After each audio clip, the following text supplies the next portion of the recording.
दीपू भगत जी। राधे राधे गुरु जी। महाराज जी, आपके सत्संग को सुन के मांस मछली शराब मैंने छोड़ दिया महाराज जी। गुरु जी, मेरे मन में एक विचार काफी समय से चला आ रहा है कि आप कहते हैं कि अतिथि देवो भव। मेरे घर पर अभी जो भी अतिथि आते हैं वो सभी मांस मछली का सेवन करते हैं और मैं उनको शाकाहारी खिलाता हूँ। तो महाराज जी, वो गुस्सा होकर जाएं तो इनका कहना है कि और गुस्सा हो जाए, एक बीता और गुस्सा हो जाए।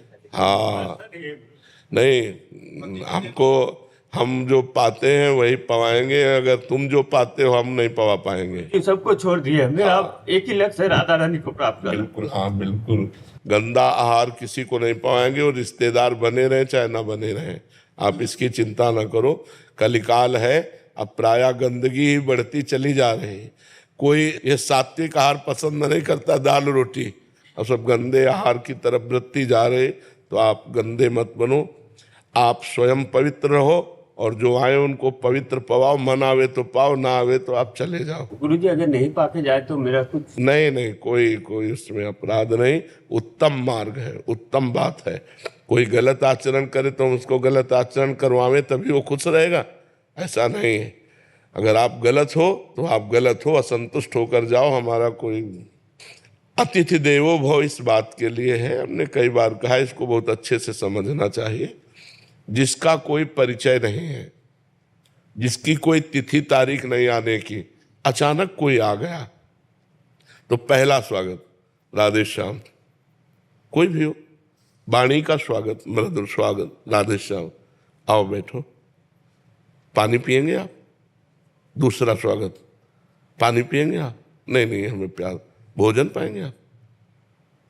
पवा दीजिए तो पवा दीजिए। तो हमारे यहाँ तो दाल रोटी है, आप पाएंगे? नहीं, ये तो मैं नहीं पाता, मैं तो मांस पाता हूँ। तो हमारे यहाँ सुविधा नहीं, खत्म।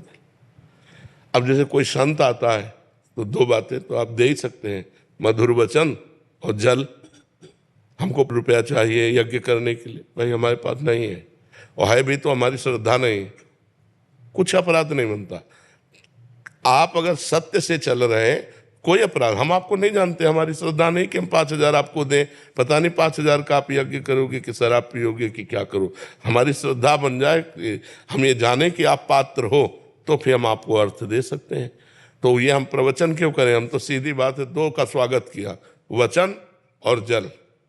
तीसरा भोजन हमारे अनुसार, चौथा अर्थ श्रद्धा के अनुसार। अगर हमारी श्रद्धा है तो हम देंगे, हमारी श्रद्धा नहीं तो नहीं देंगे। बिल्कुल नहीं डरना चाहिए, कोई अपराध नहीं लगता। महाराज जी, इसमें एक प्रश्न, जैसे आपने बोला कि वो 5,000 मांगे तो नहीं देना चाहिए। महाराज जी, अगर वो कहे कि मेरे को भगवान प्रेरणा कर रहे हैं, अंदर से श्री जी प्रेरणा कर रहे हैं, तो हमारे अंदर पत्थर बैठा है क्या? वो भी वही, हमारे अंदर भी तो भगवान बैठा, वो प्रेरणा ही नहीं कर रहा। तुम्हारे अंदर प्रेरणा कर रहा, तूने मांग लिया। हमारे अंदर प्रेरणा कर रहा है कि नहीं देना, तो मैं नहीं दे रहा हूँ। जब मेरे अंदर प्रेरणा करेगा दो तो मैं दे दूंगा। तुम्हारे अंदर भगवान, तो हमारे अंदर पत्थर थोड़ी बैठा है, वही भगवान ही तो बैठा है। दबना नहीं चाहिए।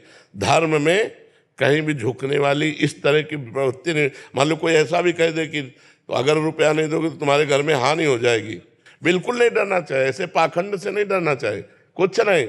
जो रुपया पैसे का गुलाम होता है वो साधु नहीं होता। जो दूसरों से रुपया मांगे वो साधु नहीं होता। तब लग जोगी जगत गुरु, जब लग रहा है निराश, और जब आशा मन में भई जग गुरु जोगी दास। भगवान का दास बन करके साधु वेश रख कर रुपया मांगे घूमे, वो लक्ष्मी महारानी का दास हो सकता था, नारायण का दास नहीं हो सकता। तो हमको माया के दास से डरने की जरूरत नहीं है, हाँ भगवान के दास से डरने की जरूरत है। कोई भूखा आया है और कह रहा भोजन पवा दो, अब आपकी बड़ी तीव्रता से आपको कहीं जाना है, अब आपको समस्या है, आप पहले भोजन की व्यवस्था उसकी करो।